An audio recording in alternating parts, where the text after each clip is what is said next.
Aged Scotch whiskey.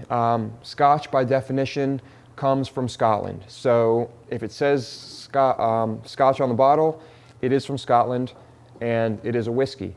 And all these whiskeys are aged. I'm not sure about the minimum, but I think it's pretty safe to assume any of them will be aged for at least 6 months. The longer you age something, the smoother it becomes. There is a peak, however, and I believe it peaks at about somewhere between 50 and 65 years. Of course, if you were going to buy a bottle of Scotch that has been aging for 40, 50 years, it could cost you several hundred to several $1,000s. So most people will not be doing that. Also, different whiskeys are aged in different barrels. So you've got some like this that are aged in sherry. Others are aged in bourbon barrels, and what I mean by that is barrels that had this liquor in them previously.